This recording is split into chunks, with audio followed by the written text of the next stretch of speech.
Se ti de rapaz soñabas con ir a visitar os naufraxios do Mar Rojo como facía Cousteau nos anos 70 nos seus reportajes, agora podes. Non é o barco, é a historia do entorno, dos pueblos de alrededor, dos veciños, dos mariñeiros, de todo. Ti sobre a historia dun barco hundido en Galicia, aínda que teña 300 anos, vas a encontrar historias nos pueblos.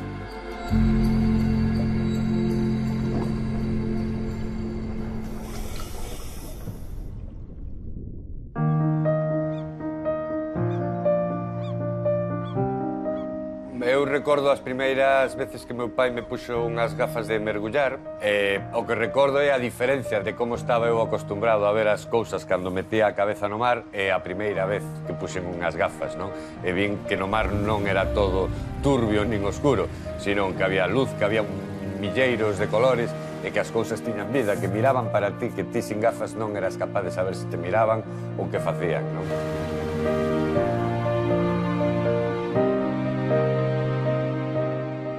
No que máis cómodo estiven sempre foi no rescate de embarcacións, no rescate de pesqueros, de mercantes, o que seña. Sin embargo, moitos buceadores dicen que é unha desas actividades peligrosas no mergullo. Pero eu estou máis cómodo saltando dun barco a outro ou meténdome debaixo del, o millor que saneando unha tubería. Eu traballei cun home que se dedicou moitísimos anos a rescatar barcos, que se chama Carlos San Claudio. Non tiña eu relación cos naufraxios históricos hasta que coñecín a esta familia. Empecé a ver o que tiñamos en Galicia e dixen, non, eu non podo ser galego, levar 20 anos no mergullo ou 10 aquela e non coñecer todo isto.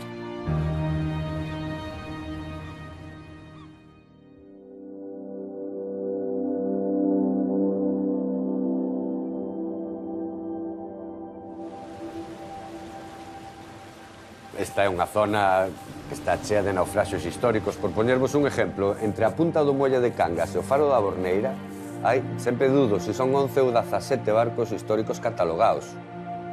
Históricos.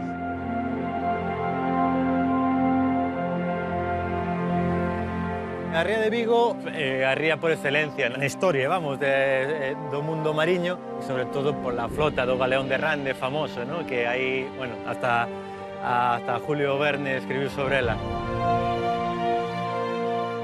Desde que empezou a haber a navegación, foi sempre unha zona de paso de refuxio. Eso provocou que houbera moitos naufraxios. E o perigo que ten principal é precisamente do que falamos hoxe, a Borneira. É un baixo que se mete en dirección sur, hacia o medio da ría de Vigo. Desde a costa hasta onde están os baixos, hai bastante separación. De feito, creo que é dos baixos máis separados da zona dende Cabo Home hasta dentro da ría, creo que é os que están máis separados. Como está bastante separado da costa, polo paso de barcos, pois fixos un faro aí, de señalización. Na cara sur ten o faro, o famoso faro da Borneira, que foi construído no 1908 aínda. O faro da Borneira, que é o faro roxo, que está aí no lado norte da ría, señala unha rocha.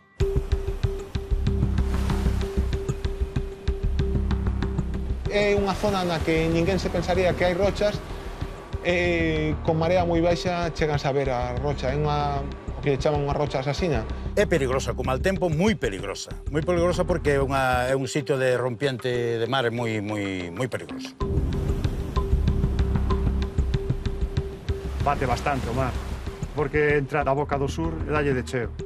Entón aí mezcla mar de fondo con vento.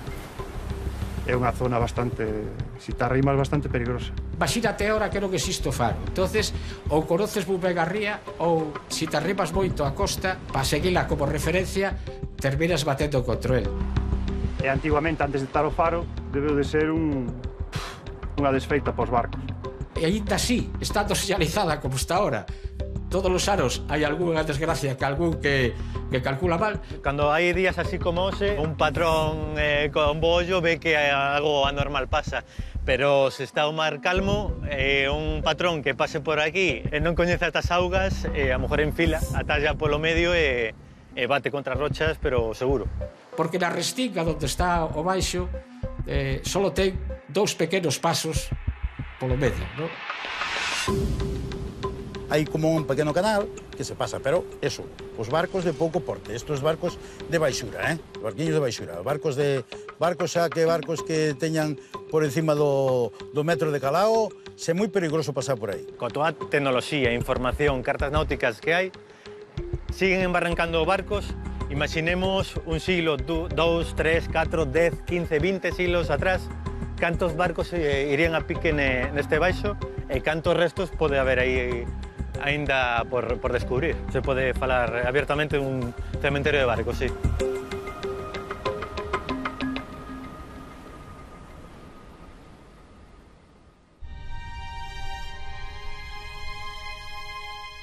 A Morneira é famosa porque precisamente aí encallou o famoso barco alá por o 1800 e algo chamado Cross. O Cross. O barco era Southern Cross, pero aquí todo o mundo lle coñece como o Cross.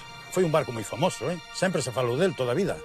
Do Cross falouse del de toda a vida. A ser no siglo pasado, quer dicir que moita xente o recorre, ainda moitos vellos. Meus abuelos e meu pai falaronme sempre. Foi o primeiro barco que encallou aquí na Morneira.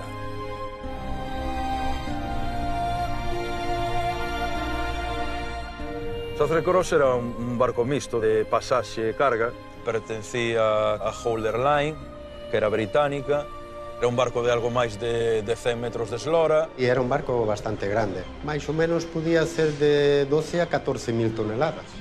Saíra das Illas Británicas rumbo ao continente americano, facía escala en Vigo, portaba a bordo pois 7.000 toneladas de rica e variada carga xeral, 3.000 eran raíz de ferro para ferrocarril, 1.000 eran toneladas de cemento e as outras 3.000 toneladas pois estaban principalmente compostas por mercadoría que iba a compoñer pois a futura exposición universal en Bos Aires o ano seguinte, no 1910. Afundiu, como digo, en 1909 porque precisamente o faro da Borneira levaba un ano traballando, estaba apagado, facían uns días de temporal no que o fareiro non pudo subir o faro para prender a luz.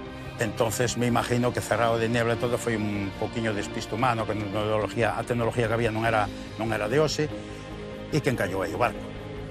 Entón o capitán do Southern Cross confundiu unha luz vermella na zona da costa de Cangas pensando que era o baixo da Borneira e bateu co baixo.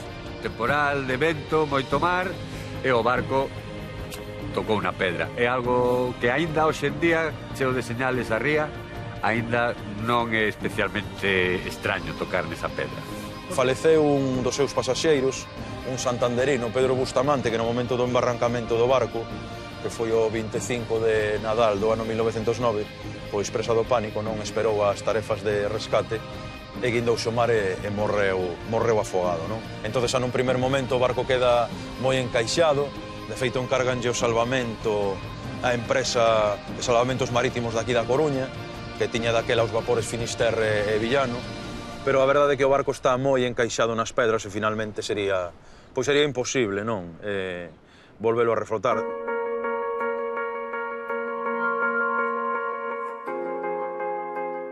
No Southern Cross iban dous automóviles modernísimos para aquela época, marca Humber, que veía sendo unha marca alemana parecida ao que hoxe a Mercedes, e que se sacaron do barco. Foron rescatados do interior das adegas deste barco que ao final chegaron a terra e, foron vendidos e ao parecer teñen unha historia de que foron adquiridos por empresarios galegos e estiveron por estas terras facendo kilómetros. Era un barco que ca carga que levaba sobrepasaba case as 12.000 toneladas. Foi un barco que se estuvo despezando durante anos por varias empresas de salvamento. O Cross foi desfeito con buzos, que había antes eran buzos, e foi feito, botabanlle dinamite e todo. Houve moitísimas subastas da carga que a empresa aseguradora Joyce, cando viu que non estaba en óptimas condicións para ser entregada a súa navieira, pois foi subastada en Vigo, e quero dicir, foi un barco moi mediático, un barco sobre o que moitos anos despois, pois como comentábamos antes, tamén hai moitas historias de buzos que foron rescatando os restos tanto do Southern como de outros barcos que hai ali afundidos na Borneira, non? Meu pai, cando naceu, xa o barco xa levaba anos e desfeito, pero de todas formas, ele ainda traballou cun buzo a sacar o ferro. O que o casco do Southern Cross se conserva bastante ben, aunque foi xa desguazado na época. Era un barco de 110 metros de eslora, creo que eran 110, 120, e se conservan ben a vista uns 40. E levanta todo o costillar de ferro, entón, bueno, é moi bonito para mergullar. Deste barco, pois tamén hai moitísima historia, sobre todo na costa norte da ría de Vigo, principalmente nos portos de Moaña e de Cangas, porque, bueno, hai moitísimas casas que teñen moitísimos restos, non? Principalmente, pois, ricas baixelas, porcelanas, copas, e, bueno, tamén son famosas as imaxes submarinas que formaron, pois, eses bocóis de cal, non? Que quedaron petrificados no fondo despois de que se desfixera, pois, a súa estrutura de madeira.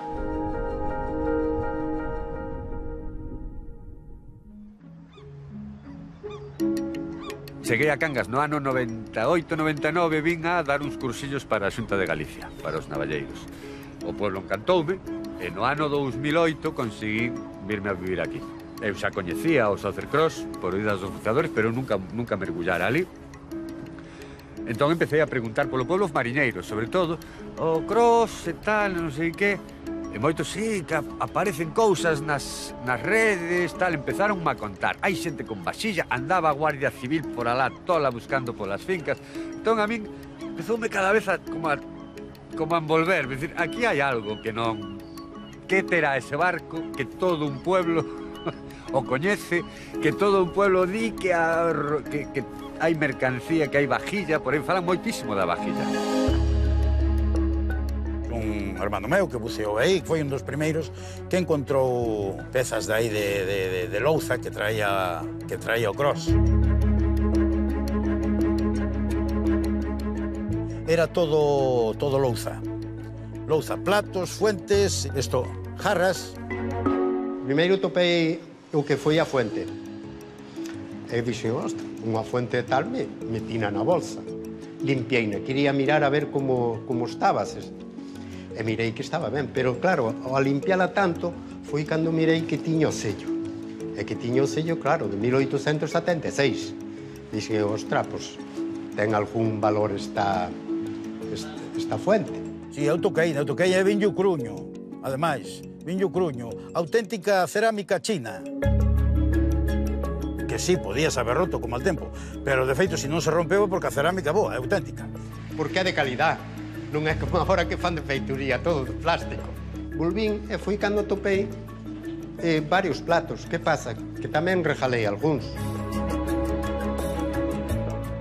Non sei se que había tanta vajilla ou que era realmente especial, pero falan moitísimo da vajilla. Eu collina no fondo, eu topeina no fondo. Pero a xente que o ten, ese collero, porque antes, a abandonar o barco, había rapiña.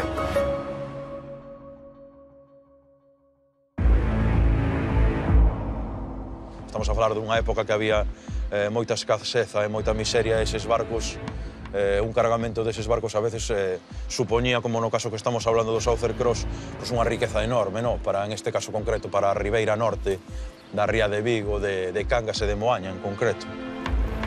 E nas chalanas nos barquiños arrimaban e collían o que había. A rapiña, como se dice. Somos un pobo marítimo e eso está no ADN, no? Que chegara, digamos, pues simplemente un saco de sucre, un saco de café, a costa unhas follas de bacallao, incluso unhas botellas de cristal, que era un simple obxeto, pero que non se tiñan pois, para guardar un aceite, para guardar calquera líquido, eso para moitísima xente era ouro, non? En unha casa humilde, que a lo mellor non había nin cubertería de loza, como din, pois de repente que entraran pois unhos platos desas características, pois sempre era algo curioso, non? Porque na maioría das casas pois a homenaxe pois era a homenaxe de madeira ou de zinc, xa en moitos casos, non? Sabes que hoxe non se pode coller nada no mar que non sea. Antes sí, antes traías e non tiñas problema.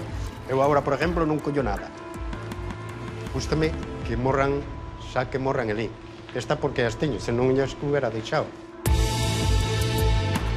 A última vez eu tiñas na casa, pero non sei se algo donou aí ao Museo do Mar. Penso que sí. Hubo quen xa me dicía para levar po museo, que aquel, pero dixen que non. Cando abran un museo aquí en Cangas, pois aí as darei. O naufraxio e a historia de Cangas. Moitas veces os restos do Sóucer tamén, sobre todo no que atinxe a Baixela, confúndense con outras que leva a bordo o Valparaíso que se afundira na mesma zona no ano 1887. El Valparaíso era un barco de 101 metros, un paquebote, que iba en ruta hacia Chile. E iba cargado de cousas para vender alá, é dicir, todo tipo de mercadorías, muebles, xollas. Era carga tamén de pasaxeiros e carga de materiais, Petou contra a Borneira, a Pedra da Borneira, en 1877. As circunstancias do naufraxio se producen porque o seu capitán e máis o práctico toman unha enfilación errónea por unha fragata británica que está ancorada por terra deles, se confunden o faro das Illas Cíes precisamente ca luz desa fragata británica e producese o naufraxio deste xeito, non? E afundiu tamén por non haber sinal marítima. O faro Borneira foi inaugurado no 1908. Tamén se sinistraron ali o Cabo Roca, que creo que foi no 1906, e posteriormente o Siboney, e curiosamente si estes van a ter a sorte de que van a ser refrotados, non? Segundo o rumbo que levaran e segundo no momento en que pegaran, pois un chegan a cruzar a Borneira, outros non, quedan antes da Borneira. Están aí todos diseminados, pero prácticamente casi en liña, uns con outros. Aconteceron moitísimos sinistros marítimos nos seus fondos e un dos grandes cementerios marítimos dos naufraxios da costa galega.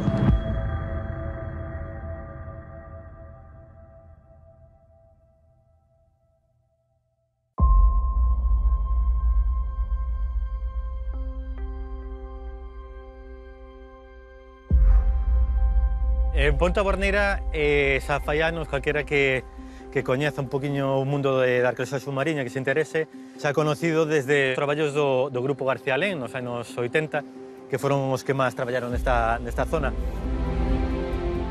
Ramón Patiño é un dos pais da arqueoloxía submarina en Galicia. Empezaron a principios dos 80 a facer cousas, explorando a Lanzada, explorando zonas da ría de Vigo. Pois un home que revolucionou un pouco o que é a arqueoloxía submarina galega e a historia naval de Galicia.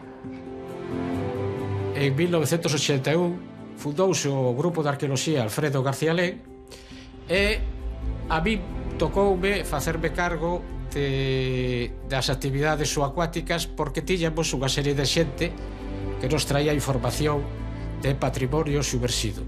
Ele é arqueólogo, pero arqueólogo de terra. De feito, non sabe mergullar e di que non está o suficientemente tolo para aprender. A mí non me gusta o mergullo. Eu, en cambio, era, por definirlo de alguna forma, o xerente da escola de buceo e o patrón do barco. Pero el, de meterse en auga, el di que sabe nadar, pero teño dúbidas, teño dúbidas.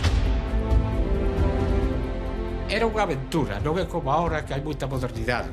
Empezamos coas campañas primeiro en Cortegada e logo xa se foi seguindo traballando cos mesmos mergulladores das rías de Pontevedra e de Vigo. Estabanche moi verdes para facer cousas e máis para facer prospeccións. Entón, ao final, pois, eu fun collendo ali un pouco máis tal, fun con eles moitas máis veces, e ao final decidíronse montar, con unha xente dun lado e do outro e tal, montar no propio grupo unha sección de operacións subacuáticas. Eso achegounos a nós unha serie de pescadores submarinos, de mergulladores, cos que falabas diariamente, entón que che iban soltando información. Os pescadores submarinos e os mergulladores teñen a lección moi ben aprendida. E que era que moitas veces, cando lles conseguías quitar datos, ao final dabanche as marcas mal. Daquela non había GPS como ahora. Dabanche as marcas mal. Entón tiñas que seguir investigando con eles, discutindo, falando, invitándolos a cerveza, etc., para que a cousa se fora a afinar. En algunhas ocasións, os propios informantes villan e te levaban ao sitio, pero eran os casos menos. Posteriormente, un pescador submarino dixo que había encontrado un canón de bronce desa zona. Nos había dito vámoslo decir claramente, un furtivo, que por ali había restos. Pero como está moi perto está o Valparaíso, pois creímos que serían do Valparaíso. Pero cando dimos unha volta por aí e tal, pois un bo día topei algo que non era do Valparaíso. O Valparaíso é un barco moderno de ferro do ano 1901 ou 1800 e pouco, moi pouco, e isto outro era un cañón de ferro dos de Ave Media. Un cañón de avancarga, dos que se mete a bola pola boca, que se carga e tal. De tempo dos piratas, para que a xente se entenda. Entón, claro, empezamos a mirar e resulta que había moitos máis. Cando fomos a comprobar se era verdade ou mentira, pois encontramos en concreto 22 cañóns de ferro do Herberí.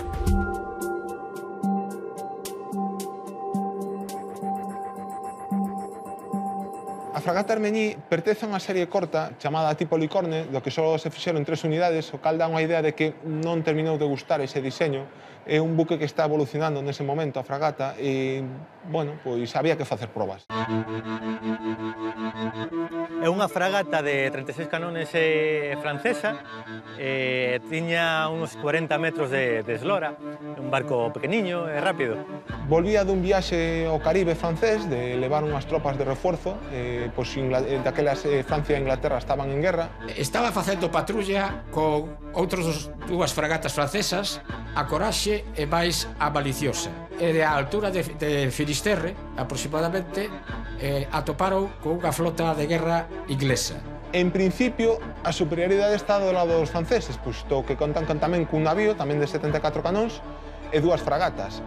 Sen embargo, os ingleses acaban capturando o navío e as fragatas fuxen en retirada, sendo perseguidas pola inglesa.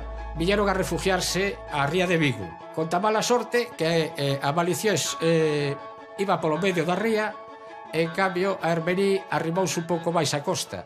Claro, non coñecía moito a ría e terminou por bater contra a roca do onde está o faro da Borneira. Empezou a meter agua e entonces terminou na Ponta Balea quedando escorada e afundida.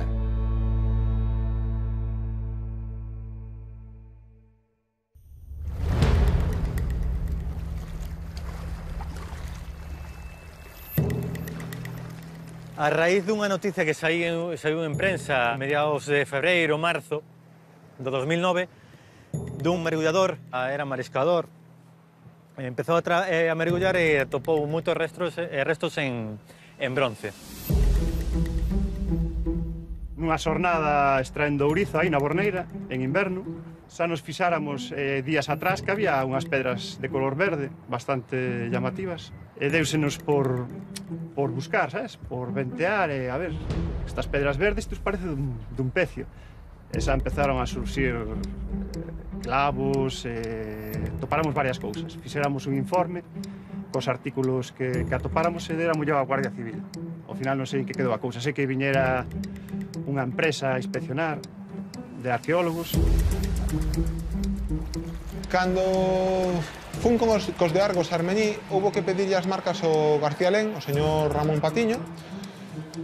Eles non tiñan coordenadas GPS, eran outros tempos. Eles usaban o que os mariñeiros chaman as infilacións.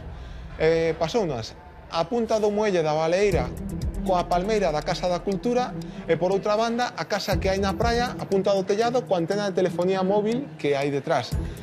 Tivemos un pouco de problema porque os árboles habían crecido e tapaban un pouco esa antena, hubo que meterse un pouco máis no canal para topar esa infilación e logo seguila ata ter a outra. A verdade é que, sí, un sistema antigo, pero funcionou. Foi baixar, ver un canón, ver outro canón, ir seguindo como rastro ata chegar a un espacio onde hai acumulados ali unha cantidad de cañóns que é increíble. De feito, é a maior concentración de cañóns de toda Galicia. Estamos falando de cañóns de case 3 metros de longitud, contando que hai unha concreción, ¿no? Aí que aumenta o volumen. Pero son cañóns xa de un tamaño importante, entón, claro, eso aguanta o que lle botes, claro. A pesar da concreción, a pesar do óxido que ha collido, das algas que pode ter, vese que un arma poderosa, porque aquilo disparaba unhas balas que metían medo. Faiche unha idea de como eran as guerras entón, de como se tiña que vivir dentro dos buques un combate naval. Aquí tiña que ser terrible o retroceso desas pezas de máis de 1000 kilos que se movían a disparar varios metros para atrás, o cargar a todo aquilo, movelo para... impresionante, todo aquilo estás vendo diante tuya. Esas pezas levan séculos aí paradas sin que nadie as toque. Que impresiona porque é o maior grupo de canóns que hai afundido no noroeste de España, o temos aquí. Traballei en sitios con canóns moito máis grandes, pero claro, non había ese número de canóns xuntos, claro, que eso é aos ollos é unha ledicia enorme velo.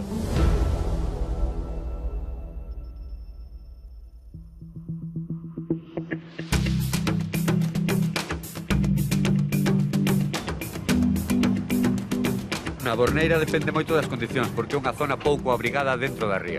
Entón é unha inmersión moi sencilla se o día está limpo, non hai corriente, pero pouquiño dura se non se ten moitas horas de mar, e sobre todo se o que queres é ver restos arqueolóxicos o que tese que ter un pouquiño de experiencia de haber visto máis.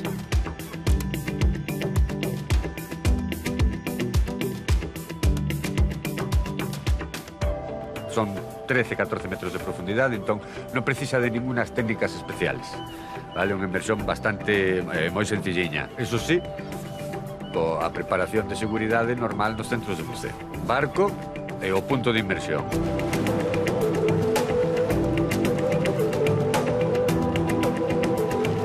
Vigo tráfico, Novo Ollo do Mar. Vigo tráfico. Hola, buenas tardes, Vigo. Salimos del puerto de Cangas, vamos 6 personas a bordo más 1. Vamos a realizar una serie de inmersiones en el Faro de la Borneira y después en Punta Balea. Muy bien, Borneira, Punta Balea, 6 más 1, de Cangas salir.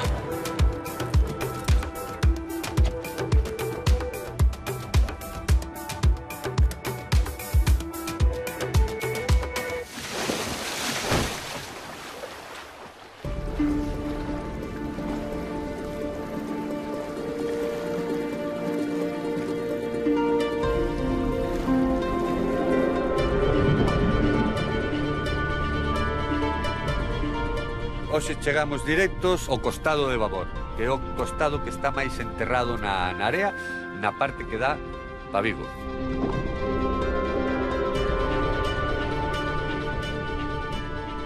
Vense as cuadernas e vense un pouquiño de casco enterrado xa na area, vale? Pero pouquiño. E as cuadernas, como hai menos auga tamén, é unha zona que traballa máis o mar, están máis destruídas.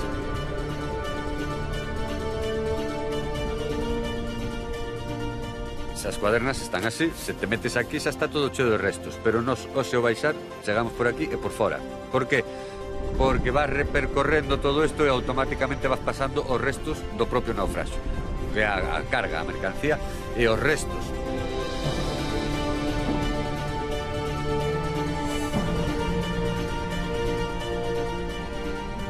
Moitísimas pezas deste tamaño, de tal, que as colles perfectamente, non son pedras, vale? Son restos de cal ou da carga do barco ou restos de pezas do propio barco, pezas de latón, pezas de bronce e moita madeira tamén.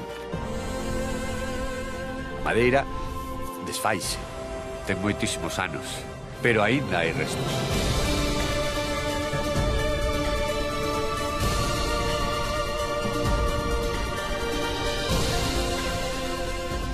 Ao haber pouquiña auga, o mar traballa moito e a temperatura traballa moito, entón crece de todo.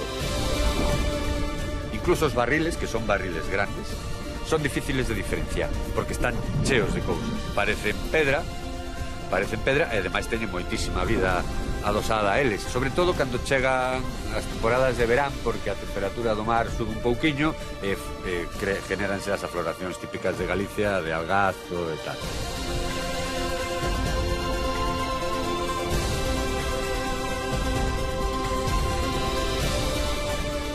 Os barriles están apiñados na pedra, digamos que van formando unha especie de montaña e vanse espallando despois cara atrás, cara á area.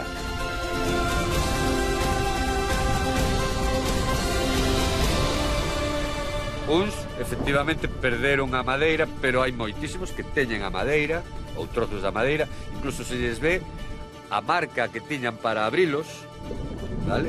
Véselles perfectamente.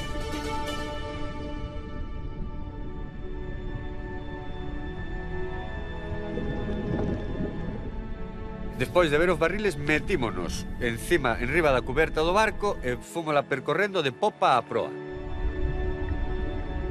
A medida que fas o recorrido de popa a proa, vas na propia cuberta, vas encontrando moitos restos que se non os tocas parecen pedras. Dices, por que había tanta pedra pequena neste barco? Non, os colles e xa te das conta de que é cal.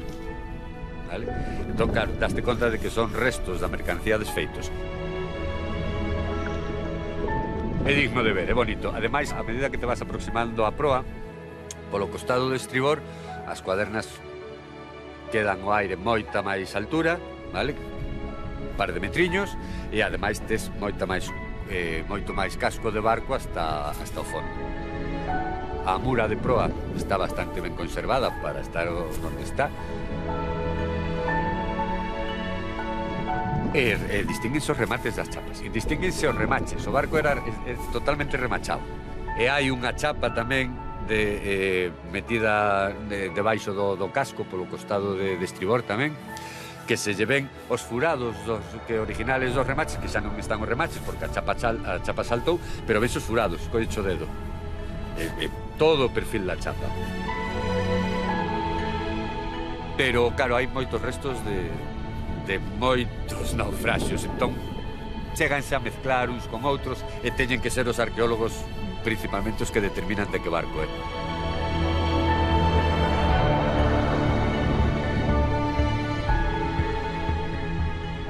A proa levanta máis ou menos esta altura do fondo. É moi llamativo, por que? Porque deste lado hai isto de barco, pero deste lado hai 2 metros.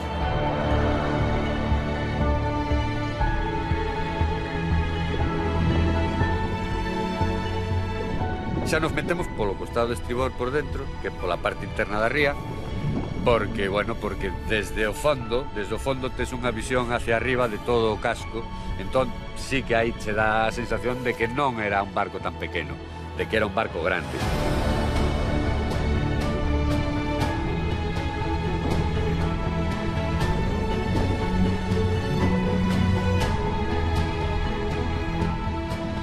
Parámonos a medio do barco, máis ou menos, e aí están as chapas de madeira das cubiertas. Solamente con limpiálas así un pouquillo, ves perfectamente as tablas e daste conta de que ali abaixo hai unha cubierta, hai unha bodega.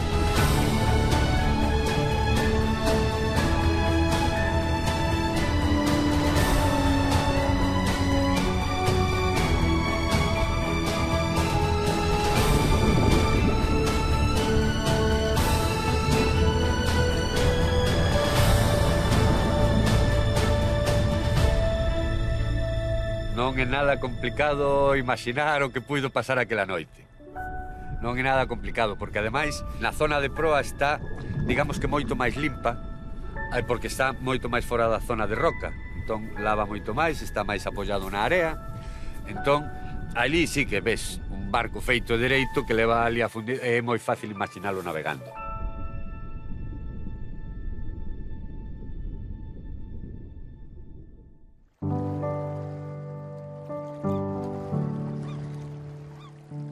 Eu sempre que mergullo ali, e levo moitísimas inmersións ali, eu sempre me acordo da xente que estudiou historia e nunca puido ver unha cousa destas, na máis que na televisión. Por que? Porque en Galicia non solamente está o Southern Cross, temos moitísimos barcos en Galicia a pouca profundidade que se poden visitar. Moitos de nós o que queremos é levar a xente, conseguir que iso seña un valor para Galicia, como é, por exemplo, as Illas Atlánticas ou a playa das catedrales. Ninguén dubida que son un valor engadido para o visitante de Galicia ou para a cultura de Galicia ou para... Pois eu penso que temos tamén cruceiros, por suposto, pero tamén temos naufraxios. Temos moitos naufraxios que se deberían de potenciar.